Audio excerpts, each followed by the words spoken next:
Assalamualaikum warahmatullahi wabarakatuh. Selamat pagi anak-anak semua. Semoga hari ini kalian dalam kondisi yang sehat dan bahagia. Oke, pada pertemuan yang lalu Ibu meminta kalian untuk mengisi sebuah tes sederhana untuk mengetahui apakah tipe gaya belajar kalian. Yang pada akhirnya kalian akan mendapatkan skor yang akan menunjukkan tipe belajar kalian apakah auditory, kinestetik, atau visual. Nah, pada kesempatan kali ini kita akan bahas ketiga gaya belajar itu maksudnya apa sih? Nah, pada pertemuan kali ini tujuan pembelajaran kita adalah yang pertama, siswa dapat mengenali gaya belajar dirinya. Nah, kemarin kan kalian udah tahu tipe belajar kalian apa, tapi kalian belum tahu kan maksudnya itu apa. Nah, kalau kita berbicara mengenal itu lebih dari tahu. Jadi kita sudah bisa menggunakan gaya belajar kita. Siswa memakai gaya belajarnya agar dapat mendapatkan hasil belajar yang maksimal. Nah, gaya belajar sangat erat kaitannya dengan proses belajar. Proses belajar itu apa aja sih? Yang pertama, melihat. Kedua, menerima. Yang ketiga, mengelola. Yang keempat, menyimpan, memanggil, menggunakan, pengaturan. Jadi semua informasi yang kita lihat atau didengar, lalu kita terima, setelah kita terima kita kelola, kita simpan, kita memanggilnya lagi, artinya kita bisa mengingatnya kembali di kemudian hari untuk kita gunakan dan untuk kita atur sedemikian rupa agar menjadi informasi yang membantu kita di kemudian hari. Nah, proses belajar penyerapan informasi atau modalitas, pengaturan dan pengelolaan informasi. Nah, ini adanya di domain otak ya. Sedangkan gaya belajar itu adalah kombinasi bagaimana seseorang menyerap, mengatur dan mengelola informasi yang diterimanya. Nih, modalitas tipe visual belajarnya itu dengan cara melihat. Tipe auditorial modalitasnya yaitu dengan cara mendengar. Dan kinestetik belajarnya dengan cara bergerak dan memegang atau praktek. Yang pertama kita bahas dulu ciri-ciri visual dalam belajar.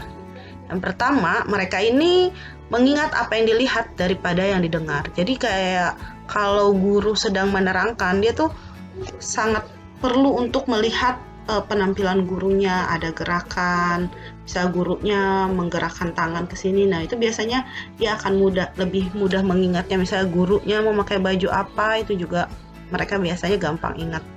Selanjutnya, tidak pandai memilih kata-kata dalam berbicara.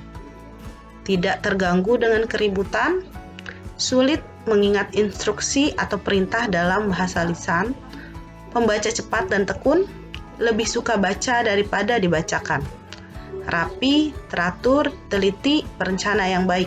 Nah, biasanya orang tipe visual ini, buku catatannya itu pasti rapi.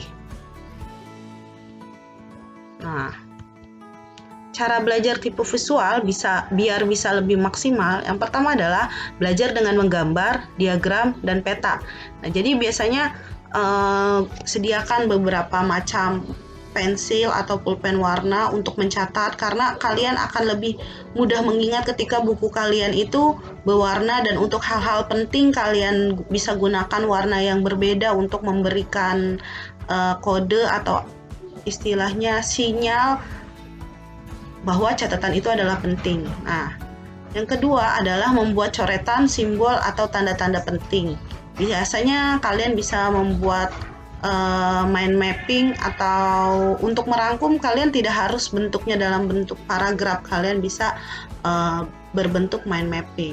Yang kedua, gunakan video, gambar berwarna. Jadi misal ada video tutorial, itu akan lebih baik untuk kalian yang memiliki gaya belajar visual. Yang keempat atau yang terakhir adalah membuat pengelompokan.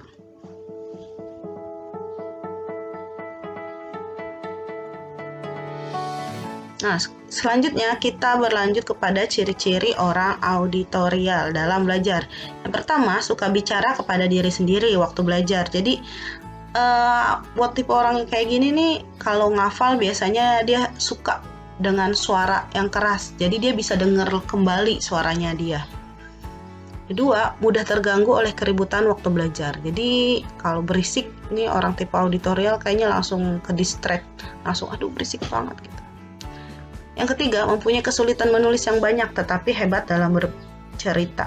Nah, biasanya catatannya agak berantakan atau bahkan gak punya catatan buat tipe orang auditori. Tapi bukan berarti kalau kalian tipe auditori, kalian boleh gak punya catatan, harus punya catatan. Tapi mungkin ketika kalian mencatat, kalian bisa sambil bersuara mencatatnya. Misalnya, pengertian gaya belajar adalah, jadi selain tangan kalian mencatat, telinga kalian akan mendengar suara kalian. Hal itu akan memudahkan kalian untuk menerima informasi. Dan selanjutnya adalah dapat mengingat dengan baik apa yang dipelajari dari diskusi daripada yang dilihat. Jadi apa yang dijelaskan, apa yang didiskusikan biasanya lebih dapat diterima oleh orang tipe auditoria ketimbang dia baca buku. Yang terakhir adalah suka menjelaskan dengan panjang lebar. Cara belajar tipe auditori, yang pertama membaca dengan suara atau bercerita, menulis ulang yang dipelajari atau membuat ringkasan. Diskusi, berdebat, wawancara, ini udah kesukaannya orang tipe-tipe auditori. Yang keempat adalah mendengar melalui kaset, seminar, lokakarya. Nah, makanya buat masa PJJ ini, orang tipe auditori harusnya lebih senang ketika gurunya memberikan video atau Zoom meeting ya, karena tetap bisa melihat visualisasi dari guru untuk menyampaikan informasinya. Nah, tesnya kita lewatin saja ya. Nah, selanjutnya ciri-ciri orang kinestetik dalam belajar. Yang pertama adalah bicara dengan pelan. Banyak bergerak, sulit duduk diam waktu belajar dalam jangka waktu lama. Jadi biasa kalau duduk tuh kakinya agak digoyang-goyang. Atau ngetuk-ngetuk meja, itu tipe-tipe orang kinestetik. Menghafal dengan berjalan bolak-balik. Jadi kalau orang tipe kinestetik, kalau kalian nih sudah tahu kalian tipe kinestetik, ketika kalian menghafal, coba kalian menghafal sambil mondar-mandir, bolak-balik gitu. Jadi jangan cuman dibaca aja bukunya, karena itu bukan tipe kalian. Tipe kalian harus ada gerakan-gerakan. Nah, ketika berbicara banyak menggunakan isyarat tubuh, yang tangannya lah digerakin, bulat, biasanya kalian membentuk bulatan seperti itu.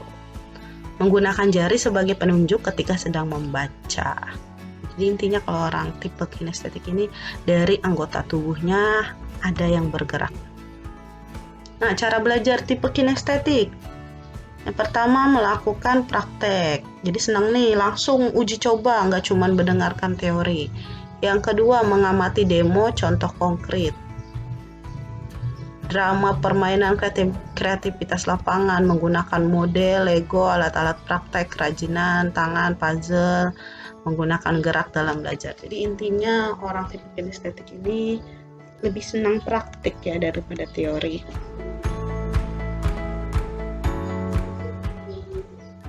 Nah, refleksinya dari pembelajaran kita kali ini adalah memakai kelebihan yang ada pada diri dengan baik dan bertanggung jawab. Jadi setiap kalian pasti memiliki kelebihan dan kekurangan.